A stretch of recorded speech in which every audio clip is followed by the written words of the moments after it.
The next article I wanted to look at is titled, West Virginia GOP Lawmaker Defends Anti-Trans Bill. My God does not make a mistake.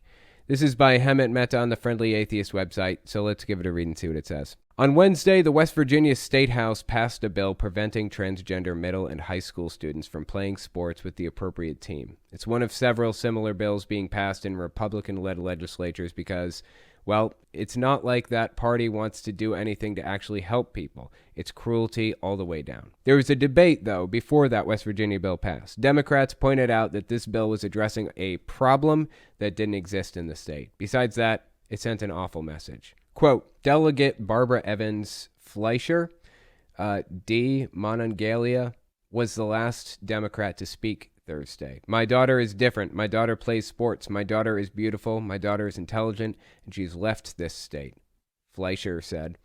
And it is this kind of bill that will ensure that she will never come back. Please don't pass this bill. You are demonizing little children, and you are demonizing my baby, she said.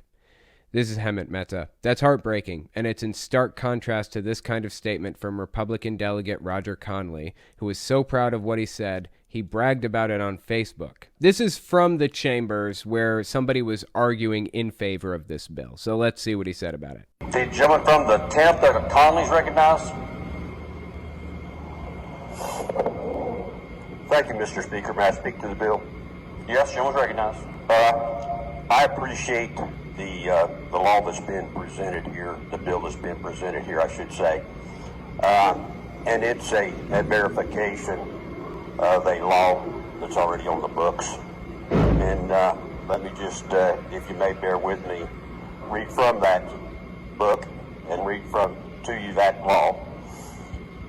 Okay, so he's getting ready to give us a law, right? He's about to read a book that has a law in it. Not a U.S. law, not a U.S. book, apparently, so do not have any idea why it's relevant, but let's stick with it. Let's see what he says.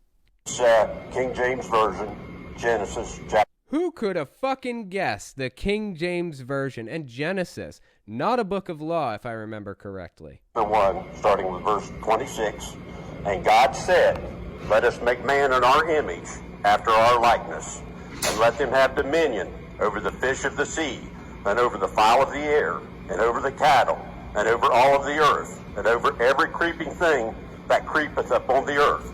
So God created man in his own image. In the image of God created him, male and female. A point of order is raised. Gentleman will state the point. Gentleman will state the point. Yeah, what's the point here?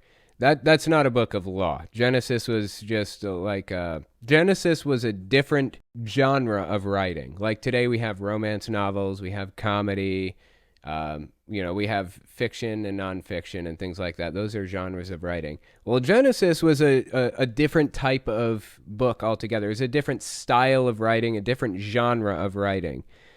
They even had genres back then that we don't have today. One of them was called apocalyptic genre. Which is what Revelation and Daniel were written in. But Genesis was not a book of law, and it has absolutely zero relevance to us today. Let's keep listening. Talk about the bill, please. It's not related to the bill. It's not related to the bill. God created a man and a woman.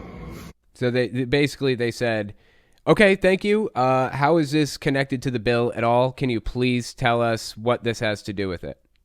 And he says, God created a man and a woman. To believe that there is a man.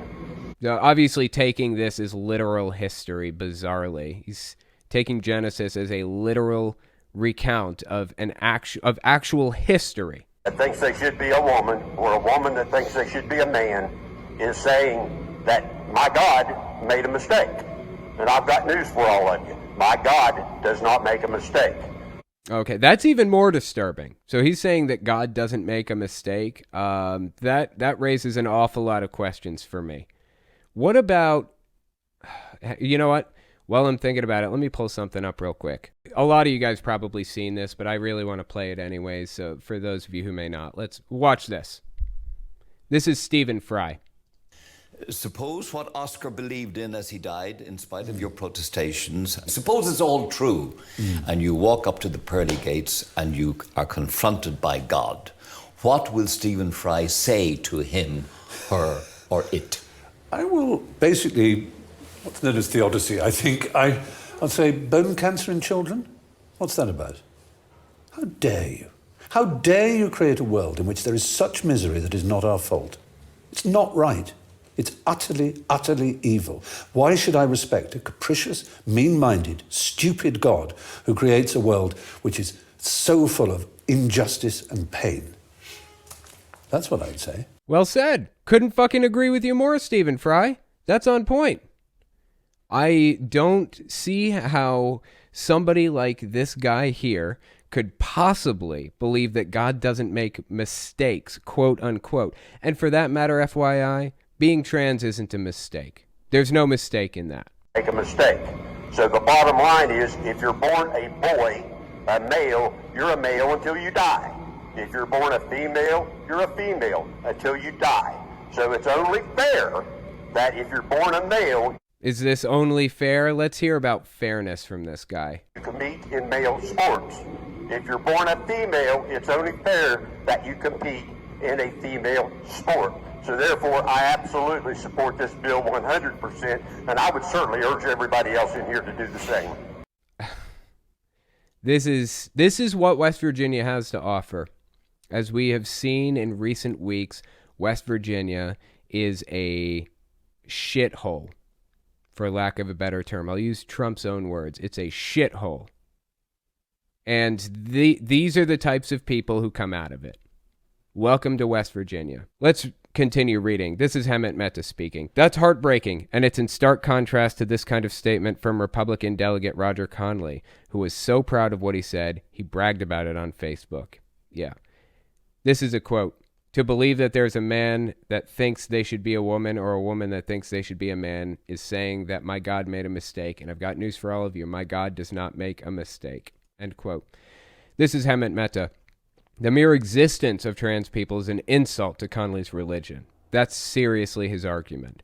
People have health problems and need doctors. They have eye problems and need glasses. They have ear problems and need hearing aids. It turns out God makes a hell of a lot of mistakes, if that's your belief, but they can be fixed. Conley, of all people, should understand that. He caught COVID last year and needed special drugs to overcome that particular God mistake. For Conley to pretend that trans people alone shouldn't be allowed to right a wrong because his God is apparently too weak to handle it says a lot about how pathetic his faith is and how bigoted he is. Imagine how horrible a human being you have to be to get elected to office only to use your power to ruin the lives of children who are already struggling with enough. There is a lot of hypocrisy in this, obviously. This guy isn't thinking straight if he said his God doesn't make a mistake, but conveniently forgot about, I don't know, bone cancer in children, like Stephen Fry said, or the fact that people have eye problems and need glasses, they have ear problems, they need hearing aids. He didn't think about any of this, but it doesn't matter. The hypocrisy doesn't matter to him. He doesn't give a shit. All he cares about is his deeply held beliefs and destroying anybody who disagrees with his deeply held beliefs. It's disgusting.